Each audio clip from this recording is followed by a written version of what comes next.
Chance পাইলেই সফলতা। হ্যাঁ, দেখতে পাচ্ছি তো আমরা চান্স পাইলে সফলতা না। বুয়েটের স্টুডেন্ট, মেডিকেল স্টুডেন্ট, পাবলিকের স্টুডেন্ট, সব জায়গায় ওরা ওদের চিন্তা কি বিসিএস ক্যাডার হবে, ওদের চিন্তা কি চাকরি নিবে। এই মেন্টালিটি নিয়ে কিন্তু ওরা বড় হচ্ছে। ঢাকা ইউনিভার্সিটির ইউনিটের জন্য ফর্ম তুলেছিলাম। ফ্যামিলি এমন ভাবে মাইন্ড সেট আপ দিছিল যে ঢাকা ইউনিভার্সিটিতে চান্স পাইতেই হবে। আমিও স্বপ্ন দেখে ফেলেছি, জয়কুলির প্রশ্ন ব্যাংক সব একদম ভালো করে সলভ টলভ করে গেছে। আর আমার খুব ভালো প্রিপারেশন। ইউনিটে পরীক্ষা দিতে গেলাম। পরীক্ষার হলে ঢুকে টেনশন শুরু হয়ে গেল। একটা দুটা না পারতে মাথা ওলায় গেল।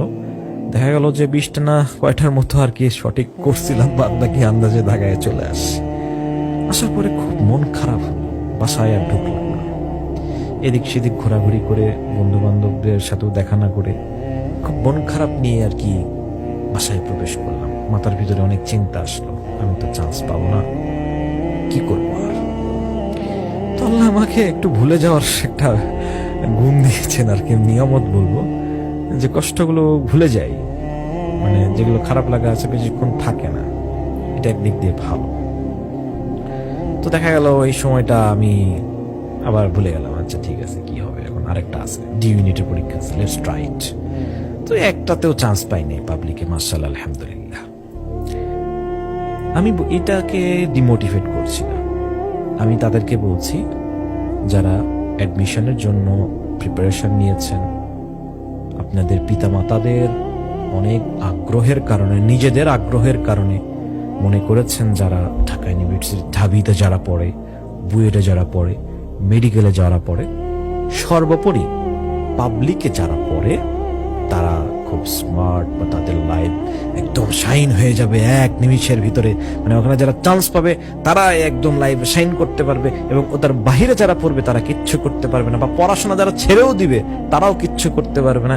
এইরকম মেন্টালিটি নিয়ে যারা পরীক্ষা দিয়েছেন এবং কোথাও কোনো চান্স হয় নাই এবং ভাবতেছেন যে এখানেই শেষ, আমি আর সাকসেস হতে পারলাম না, আমি আরেক বছর ড্রপ দেই, আরেক জায়গায় এক্সামিনেশন নেই, অথবা আমার বন্ধু পাইছে আগায় গেল, আমি আর পারলাম না, সমাজে মুখ দেখাবো কিভাবে, বাবা মার কাছে মুখ দেখাবো কিভাবে, এইরকম চিন্তা নিয়ে যে সকল ভাইয়েরা এখনো আছেন এবং এইরকম চিন্তা নিয়ে বিড়ি খাওয়া ধরছেন, গাঁজা খাওয়া ধরতে চাচ্ছেন, এইরকম চিন্তা নিয়ে সুইসাইডের দিকে যাওয়ার চিন্তা ভাবনা করছেন, তাদেরকে বলি এখানে জীবনের শেষ নয়।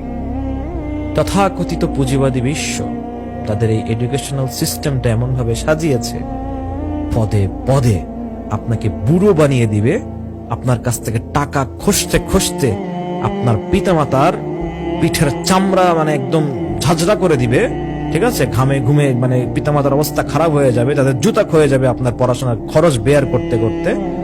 তারপরেও আপনি প্রকৃত শিক্ষিত হতে পারবেন না, প্রকৃত সফলতা আপনার ভিতরে আসবে না। এটাই পুঁজিবাদী বিশ্বের এডুকেশন সিস্টেমের অবস্থা। তা আপনি মনে করছেন যে চান্স পাইলাম না, আমার লাইফ শেষ এখানে? নো। দেখেন না খোঁজ নিয়ে ঢাবিতে পোলাপাইন কি করে, দেখেন না খোঁজ নিয়ে বুয়েটের পোলাপাইন কি করে, সহপাঠীকে মেরে এখন মৃত্যুদণ্ডের আসামি, দেখতেই পাচ্ছি কি লাভ হয়েছে, তাদের লাইফ কি শাইন হয়েছে? দেখতে পাচ্ছেন এরকম অনেক স্টুডেন্ট আছে বুয়েটের বা পুরোপুরি ড্রাগ অ্যাডিক্টেড, এমন অনেক স্টুডেন্ট আছে বুয়েটের বিটেক খাইতে খাইতে অবস্থা খারাপ, 7-8 বছর ধরে পড়ে আছে, কোর্সই কমপ্লিট করতে পারতেছে। ঢাবিতেও আছে এরকম অহরহ। তাহলে চান্স পাইলেই সফলতা? হ্যাঁ, দেখতে পাচ্ছি তো চান্স পাইলে সফলতা।